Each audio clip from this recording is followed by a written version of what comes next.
Hi everyone, welcome back to my channel. In this tutorial, I'm showing how to make a Christmas blanket with Infusible ink. I love how this turned out and I'm excited to share how I made this. If you are new, I would love it if you subscribed to my YouTube channel and hit the bell if you don't want to miss any of my videos. And let's get into the tutorial. First, what I'm going to do is upload my design. So I'm going to click on my uploads. I'll select this one. This SVG is a part of my Patreon membership, and that is just a membership that helps support my channel. And to get some perks as well, you will receive, I think we have about 160 SVGs right now, and I add more each month. You can use these SVGs for personal or commercial use. I work with somebody who hand draws all these SVGs. You can also join our private Facebook group just for patrons. So if you are interested in that, I'll have a link down below. It is only $4.99 a month. I'm going to make this a little bit smaller. I love this SVG. I think it's so cute.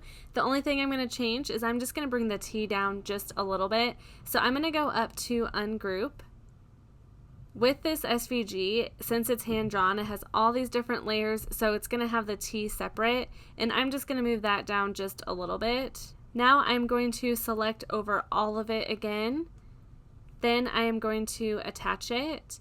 I'm going to be using a buffalo plaid infusible ink design, so it's all going to stay the same color, and I'm just going to leave it black. Now I'm just going to size this. I'm going to make it 11.5 inches for the height. This will make it fit exactly on one sheet of infusible ink. If you want to make it bigger, you can separate this SVG, but for me, I just want it in the corner of my blanket. Now I'm ready to hit make it. You can see here it's going to take up the entire sheet. I also want to mirror my design. With infusible ink, you will want to mirror it. Then I'm going to hit continue. Now I'm going to select Infusible Ink Transfer Sheet. If you have an Explorer machine, you'll just turn your knob to Custom and you can find it in your material settings. So I'll select that. It also gives us a warning to make sure mirror is turned on and material is ink side up on your cutting mat. Here's the infusible ink I'm using. It comes with a buffalo plaid and black 12x12 sheet. I always look out for Cricut sales when I am buying infusible ink. When you first open up the infusible ink, the colors on the sheets look dull. The black sheet actually looks brown, but it'll brighten up on your material after heating it. You'll want to place the infusible ink pattern side up, and you'll want to be careful setting it on the mat. The oils from your fingers can smudge the ink. I like to use my brayer tool to press it down. I load the mat into my machine and the Cricut will cut out the design.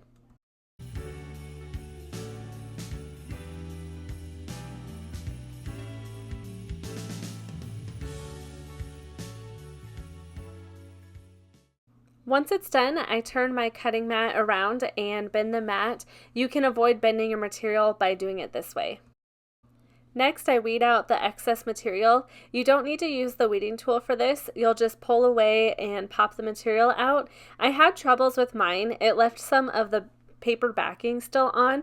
I'm thinking that was because I need a new blade so it didn't cut it as clean, which made it a little bit of a struggle to weed, but I just left some of the paper on that clear sheet and it ended up being fine. The blanket I'm using is 100% polyester. Infusible ink only works well with high count polyester. I found this blanket on Amazon. I can link it down below because it is really soft. I'm using my Easy Press 2 machine and set down my Easy Press mat. You can use a heat press as well. I set white cardstock down to protect any ink from coming through onto the mat. Then I flatten out the blanket on the mat. I decided to add this to the corner of the blanket. Next, I grab my lint roller and run it over the blanket. You'll want to do this before adding the infusible ink. I set my Cricut Easy Press to 385 at 40 seconds. Then I set butcher paper down over the blanket. The transfer sheet comes with butcher paper, which is really nice, and I run my Easy Press 2 over it to preheat it. Next, I press the infusible ink face down onto the blanket, then place the butcher paper on top. I set my Easy Press 2 down and pressed the Cricut C to start.